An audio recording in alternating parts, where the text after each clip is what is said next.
Naghanap ka ba ng phone na 9K lang yung price? Parang flagship at malakas ang battery? Huwag kang mag-alala mga katek dahil hanapan ko kayo ng phone na gusto nyo. Tara, samahan nyo ako. So, nandito tayo ngayon sa loob ng store ng Infinix. At bali, meron tayo dito nakita na phone na 9K lang yung price. Mga below 9K lang. Yung Infinix Hot 60 5G Plus at saka Hot 60 Pro. So, bali, ito yung titingnan natin ngayon na phone. Itong dalawa na nandito sa gilid ko. So, bali, una na nating titingnan mga ka-tech is itong Hot 60 5G. Bali, ito yung back ng phone. Ito yung front. Ito naman yung gilid niya.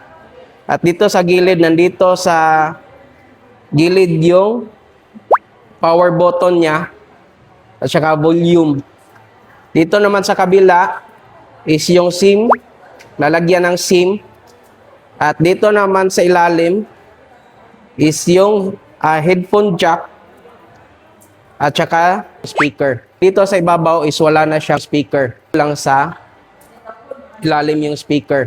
Tingnan natin yung refresh rate niya. So, ito pa lang po na to mga ka-tech is 120 refresh rate. Kaya mabilis yung pag-scroll nyo dito sa phone. 120 Hz refresh rate to mga ka-tech. At bali, tingnan natin yung loob ng phone. Yung battery, yung about phone niya. Bali, yung storage nito mga ka-tech is 256 of internal storage. At saka, yung battery nito mga ka-tech is napakaganda kasi 5,200 mAh of battery na siya. At yung front cam is 8 megapixel.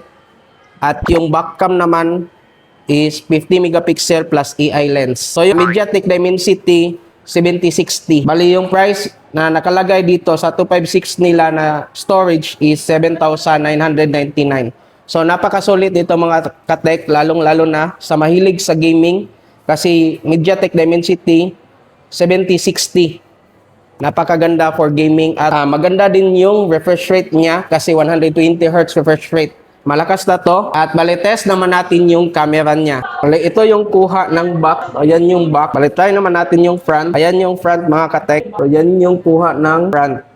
Bali, sa video mga ka-tech, camera nito mga ka-tech is wala siyang video stabilizer. Pero ito daw si Hot 60 Pro is meron. Kaya tingnan natin yung next yung Hot 60 Pro. So, bali, same size lang siya. At yung camera same lang din.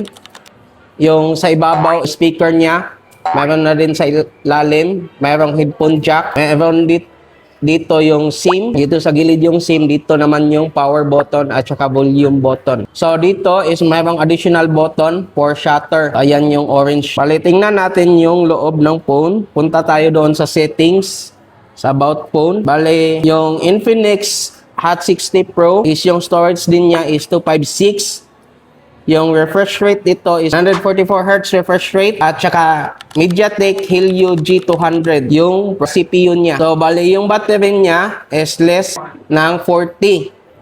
Kasi itong si Hot 60 5G is 5,200 at ito naman si Infinix Hot 60 Pro 5,160 mAh. Bali, nagkaiba din sila sa camera kasi itong si Hot 60 Pro is 13 megapixel yung front at 50 megapixel naman yung back camera. So, wala siyang AI plus or AI.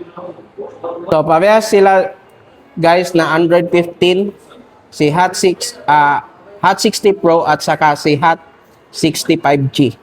Android 15 sila. Tingnan naman natin doon sa camera niya. So, ito yung back cam.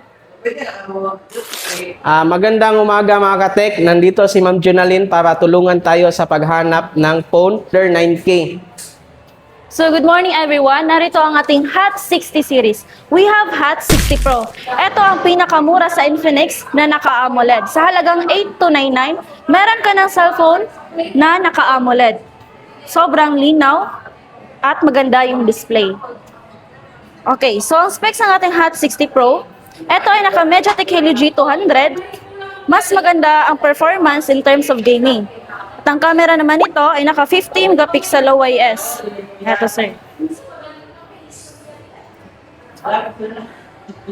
At ang refresh rate naman nito ay naka 144 at naka-Corning Gorilla Glass. At meron naman tayong Hot 60 5G. Sa halagang 799, meron ka ng 5G na phone. Naka-MediaTek Dimensity 7060 ang processor nito. At ang camera naman nito ay naka 50 megapixel rear at 8 megapixel front. Ang refresh rate naman nito guys ay naka 120. So maganda din ang performance ito in terms of gaming. So, dahil kay ma'am, mayroon tayo dito nakita na phone na under 9K lang. So, thank you, ma'am. Thank you, sir.